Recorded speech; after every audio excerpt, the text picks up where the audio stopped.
good. So you grew up you're born in Hamilton, right? Yes. I see. 1916. Do you remember? Do you remember what it was like growing up in Hamilton? Like, did you know all of the Jews? No. No. As a matter of fact, they were on Houston Street South. The temple was on Houston. I think there's a Rabbi Feldman there at that time. That's before Bernie Baskin, of course. And the O.F. Tzedek, no, I'm sorry, the Addis Israel was on Cannon Street. And there was a small synagogue on Hess and Peter Street, O.F. Tzedek. Mm-hmm. The building is still there, but it was sold a few years ago. And Beth Jacob was on, I think, on Park Street South, right near where the tracks are. When you went to Westdale High School in 1930, were there a lot of Jewish kids? Was there anti-Semitism that you can remember in Hamilton as you're growing up? I don't think there was anything outstanding. We couldn't join the golf clubs. As a matter of fact, I joined Rotary. It's 43 years ago, and a friend of mine asked me if I would like to join. And one stipulation I made to him was that if there was any conversation or concern about being of the Jewish faith, to drop it. And he was astonished to hear it.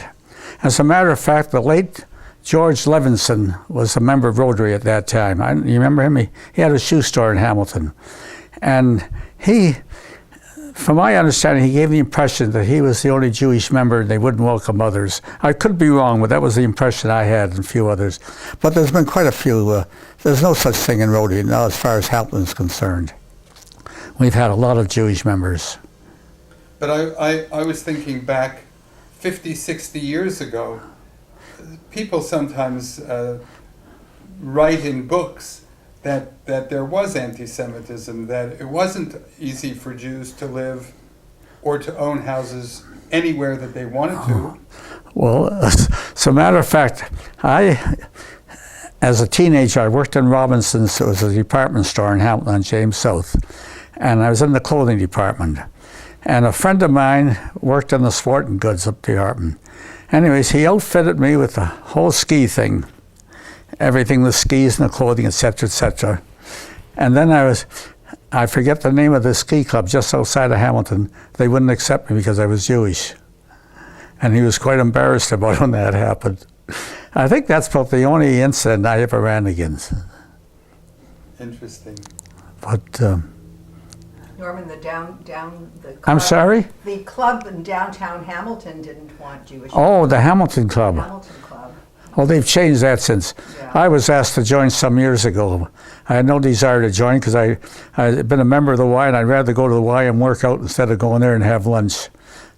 But now they don't mind. But we used to, Jewish people at one time. when Harold Ballard owned the Tiger Cat Club, I was on the board. And every year, pre-season, he would have the board there at the Hamilton Club for dinner. And as a matter of fact, they had a painting there of his last name was Levy, L-E-V-Y, and he was a past president there many years ago.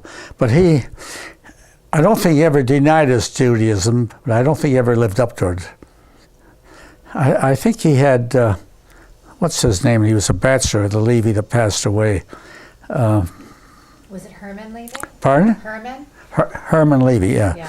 He left a lot of art to McMaster University. I don't think he left too much to Addis Israel. I'm sorry, to Anshe Sholem. He left a lot of art there. As a matter of fact, when they built the Jewish Community Center on Delaware Avenue, so at that time I had a good friend, a fellow named Sam Nyman, who passed away just around that time. And Sam Nyman had a lot of influence with the police, and he could get away with things that nobody could do today. And he helped a lot of people that got into trouble. Not serious trouble, he could help them. But regardless, we went together to, as a matter of fact, I drove in my car to the Grey Cup game in Toronto that year. I think it was in 1949. And Intermetco, as a matter of fact, had a reception at the Connaught Hotel first. And we were there, and then I drove, and the others went on a bus. And Sam Nyman went with me, with Harry Burville, who was a judge, and a few other detectives that he knew quite well. But anyways, after the game, we went to the club out in Sunnyside where they had a dinner, etc. And Sam Nyman decided I was going to go to the hockey game afterwards with, I think, Bernie Frankel, who lived in Hamilton at that time. I don't know if you remember. But regardless, and Sam decided he'd go back on the bus with his friends, which he did. When he got to Hamilton, he went in the police station, phoned for a cab, and had a seizure and died. And anyways, they were building the community center there. So I put on they put on a handball court, because Sam Nyman had won handball championships at the Y, and I'd been playing handball. So anyways, we raised enough money to do that, and they put it on and named it in memory of Sam Nyman. But he was able, I remember Sam telling me, he was able to get money from Herman Levy for the United Jewish Appeal, or whatever it was, successfully.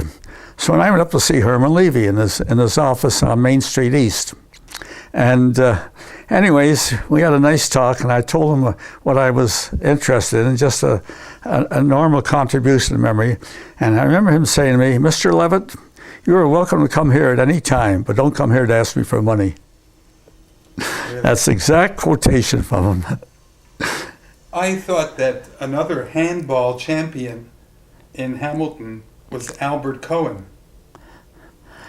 Albert Cohen was a champion like me, really. There was a A championship and a B championship, and Albert won that one year, and I did, and some of the other boys did also. Which one, the A? Albert still goes to the Y. Do you know that? Yeah. Norman, the A or the B? Which championship Pardon? did you win? I'm Did sorry? you win the A or the B? The B. Oh, the B, okay. No, I was never good enough for the A. When you grew up in Hamilton, was there a place where young people were sent to get a Jewish education? Not really that I'm aware of. Norman, No. at your synagogue, where did you get your Jewish education? Where did you wear a bar mitzvah? Hess Street Shul. So that's what he's asking. Yeah, you. well, No, yeah, but it wasn't a place where, they never had a club there or anything like that. Club, but they had a Hebrew school.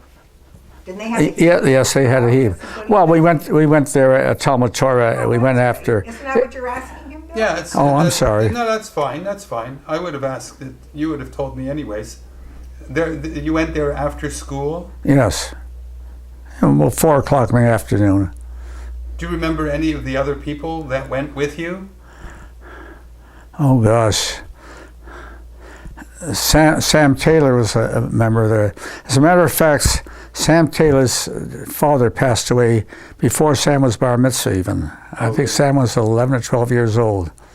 And, but anyways, he went there. As a matter of fact, I think quite often we lived on Ray Street, which was only 2 blocks, and he came up to the house for dinner quite some time, quite frequently, I should say.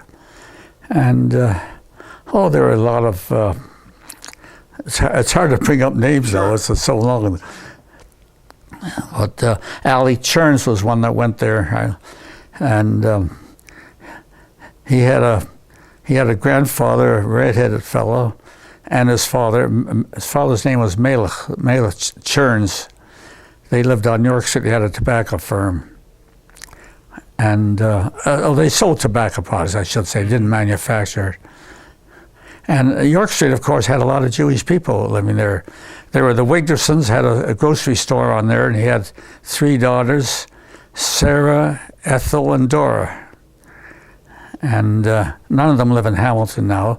As a matter of fact, Dora married forgotten his name, and moved to London, England. And I was in London by myself one time, and I went into her favorite restaurant, which I frequented during the war years. But regardless, there was Dora and her husband. We hadn't seen each other in a long time, and I haven't seen her since either. Your father and Norman were in England together, in London together during the war. That's a good segue. Tell I'm me, sorry? You and my father were in London, England together during the war. I was, yes. You want to talk about that? Well, sure. Well, I was in Halifax, preparing to get on a boat, and I got there 2 or 3 days beforehand. And for some unknown reason, I don't know why, I went to a groceteria and bought cheeses and crackers and various other things, because I understood on the boat you're fed breakfast in the morning and a dinner at nighttime, and the food wasn't great. Anyways, I bought a fair amount of it. And I was in the Air Force, and we were loaded first. And I was looking down from the second deck, and they loaded in the Army. All of a sudden, I saw Marvin. So I yelled out, and he came running up. We hugged and kissed and everything like that. And then I shared with Marvin, some of the other Jewish fellows, all this food. And knowing your father, he accused me later of charging him for it. Tell them about your first meal, Norm. Pardon? Your first meal in the Army. Your first meal, you know, you were kosher, and your first meal, what they fed you. Oh, I forget what it was. You said they gave you pork and beans. Remember? Oh, I had never eaten, when I first enlisted, I had never eaten non-kosher food at that time. And they said, once you're in the service, whatever you're served, it's okay. And this was at Manning Depot in Toronto. So the very first meal, it was lunch, pork and beans. It was like taking castor oil, you know. Not that it wasn't tasty, but I had a mental block against it. It was hard to swallow. But How many Jewish boys went overseas in the service? I read the words that you gave to, I think it was March of the Living? yes. I read that. Wendy was good enough to send it to me. But besides yourself, there were others. Can you just talk a little bit about that experience? I've gotten that speech there. I can give you a more detailed thing. I know the percentage of Jewish fellows were higher than any other minority group.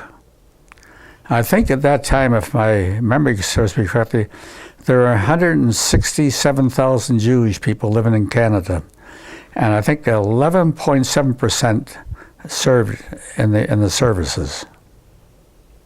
So it was higher than any others. But he wants to know about some of the fellas from Hamilton. I'm sorry? Some of the Hamilton fellas that served overseas. Well, that was on the...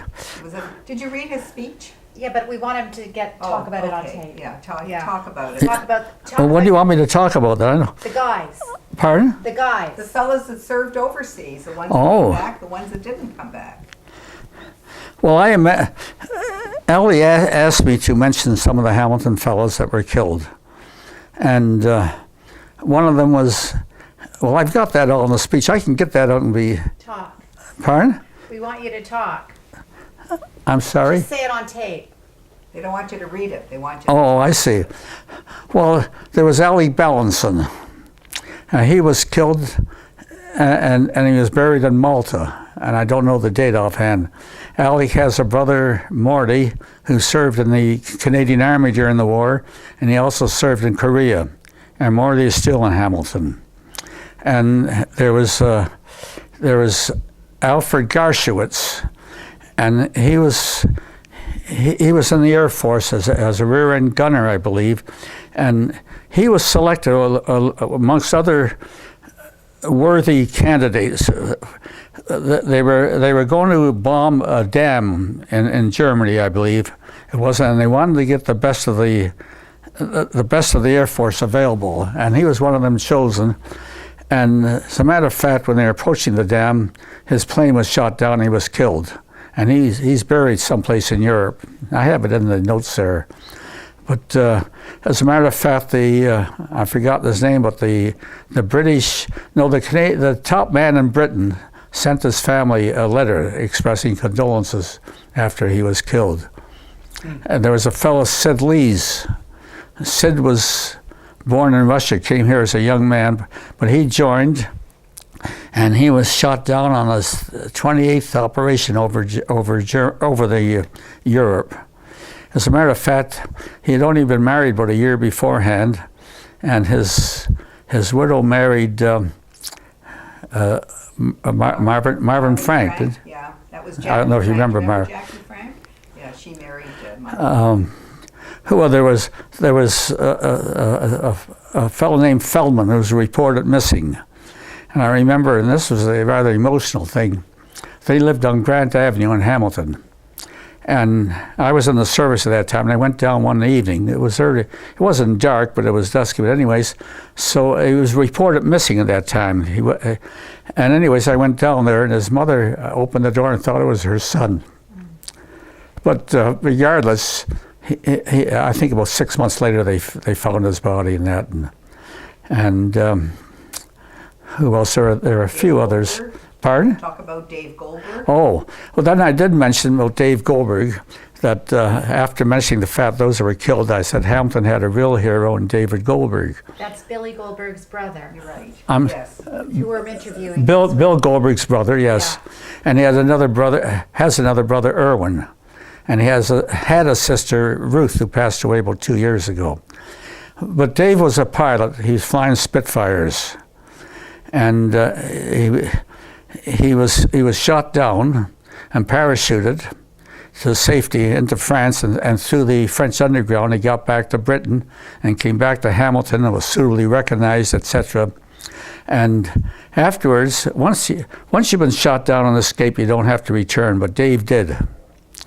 And they made him commander of the City of Windsor Squadron, flying out of Italy, and they were, and there and the other pilots, they're flying Spitfires, they were attacking or helping the Jewish brigade there, who were attacking the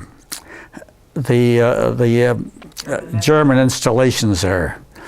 And he had flown, and I have that in the record, I thought it was incredible, 234 missions over Italy, France, Britain, and Germany, and all the other European countries. And he was given a Distinguished Flying Cross too. And when he came back to Hamilton, in Mount Hope, which is just here, it was an airfield where they trained a lot of English flyers, and they made him commander of it. And of course, you're probably aware, David was a lawyer, very successful, and a brilliant lawyer. And unfortunately, he's retired and he's ill. And I had lunch with him, I guess it was 6 weeks ago, with two other people. But he uses a walker now, and age has taken its toll on him. And he's been a remarkable person, really. And I think I mentioned in my speech that I knew of no other Canadian airman of the Jewish faith that succeeded to be a squadron leader as David was. David had a remarkable career, and he was very modest about it all. Very, very, very modest, but he was a great person. As a matter of fact, I went to Westdale. He was in the same class that I was in September 1930. That's when I first met him. He and Ben Finkelstein, who's passed away since, the three of us there. I think we may have been the only Jewish fellows, and that's 75 years ago. You know how old my husband is, don't you? He must be a good 80. Pardon? 88. 80? 88. He's 88. Oh, wow, 88. Wow. 89 in October. So what was it like being in the Army?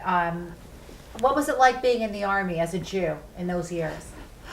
I had no problem I was aware of. I was in the Air Force, by the way, but not the...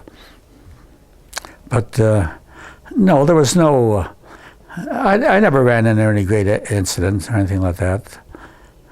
How many years did you enlist? What year did you enlist? I joined in June of 1942 and got out, I think it was in August of 46. I was in Canada, Britain, and in Germany. Were you aware before you enlisted what was going on with the Jews in Europe? Not when I enlisted. I knew that Jews were being persecuted. I had no conception of what it was like. When did you find out, and under what circumstances? Well, once I was overseas, especially, I found out about it, and then even finding out about it, you don't realize it until you see it. Impossible. And As a matter of fact, I had mentioned that I was in when I spoke on this March of the Living. It was on the day before, on the Saturday night, the day before VE Day. So I mentioned the fact that 60 years ago I was in London, England, on VE Day of 1945. And the place was crowded, Leicester Square and everything. Everybody was happy, kissing and crying with joy and such. But anyways, I went down to Buckingham Palace, and King George VI was on the balcony with the Queen Mother, they call her the Queen Mother now, but she passed away when she was about 100, and the present Queen and her sister, and the present Queen was about 15 at the time, and Winston Churchill was there. And that, to me, was a big thrill. And I mentioned about the fact that Churchill, that he marshaled the English language and sent it to war, because his speeches during the war inspired everyone, at least the free people. And he said, we shall never surrender. And he mentioned about the fact that the Royal Air Force, combined with the Royal Canadian Air Force and other allies, they pretty well defeated the Germans in the air battle. And one of his memorable statements was that never in the history of mankind has so much been owed by so many to so few, meaning the airmen. That was a great statement. And also, Time magazine in January of 1950 called Churchill the outstanding citizen of the first 50 years of this century. And also, I can't think of it, but Blanchett showed it to me in the Jewish Tribune some months ago. They mentioned the fact, and it was Churchill's official biographer who said that Churchill's grandfather was of the Jewish faith. And I wanted to put that in the speech, but Allie didn't want me to do it. And I thought that would be interesting to have that. And I was shocked when I heard that his grandfather was of the Jewish faith. Pardon? His paternal grandfather was Jewish. I didn't hear you. His paternal grandfather was Jewish. Yes, that's what he said. His paternal grandfather was Jewish. But their whole stock was from the Duke of Marlborough. And as a matter of fact, we visited, there was a night near a village or town called Windsor, near London. Woodstock. Woodstock, at least, yes, I'm sorry. And we visited Blenheim Palace, and we were shown through it all. And there's one room with a lot of memorabilia of Churchill. That's where he was born. And letters he had written. And then the next day we went right close by, there was a comparatively small cemetery where Churchill is buried. And Churchill could have been buried in Westminster Abbey if he so desired, but this is where he wanted to be buried. And it was, at that time, it was an unkempt cemetery. And he had a big flat stone there, and the top of it was Winston Spencer Churchill, plus the date of his birth and death, and at the bottom his wife's name and the date of birth. And at the background there was his daughter Sarah was buried there, and he had a son, Randolph, I think. I'm not certain, but his son is buried there also, plus a lot of the other family. But it was a small, unpretentious cemetery that I thought, but possibly they keep it better now. I don't know. So Norman, how many Hamiltonians served? I'm sorry? How many Hamilton boys served in the World War II? Well, I couldn't say. And Jewish boys? There was quite a few, but I can't say offhand. Unfortunately, I belong to the Maccabees, which is the Jewish Legion here, and it's getting smaller every year because of death and that. Do you still meet? Do the Maccabees still? Once a year. Really? Where? Well, we have a dinner. This year they're having it at the Chinese restaurant. This year it's a week this evening, and we usually go to the Mandarin, but this year they're going to Le Chinois. And they're all invited, like all the men that served and their wives and the women whose husbands served and their husbands are no longer But the living. Maccabees, is that not a B'nai B'rith? No. Oh, Maccabees is just nothing to do with B'nai B'rith. Okay. At one time there were quite a few members of that, but through the years... So the Maccabees is just those veterans? That's the name of it. But it's the Jewish war veterans, Right. which is important, I think. Very important. Was it a national organization or just a local? Oh no, the Toronto has Jewish veterans also. I think every city that has any Is it called Jewish. Maccabees wherever it is? Everywhere? No, no, Just in Hamilton? just in Hamilton. You called yourself the I don't know what they call the one in Toronto. I'm And not. how many members did you have in your prime? Like when you were- I would say probably 75 to 100. Yeah, that's Quite really a lot for a interesting. city like Hamilton. And that didn't necessarily include all the Jewish fellows, because some of them didn't join, That's and right. some did. We'll go Go where? to the Chinois. No, it's what's his name, Sam Yanover? Yes, yeah, he's Yeah, kind of he's looking at he's looking after it all now. There were 75 to 100 members of this Maccabees At Jewish one war band. time, yes. That's years ago, So though. that's how many men were serving in When the I Second World when I War. first joined, they still had some members from the World War One.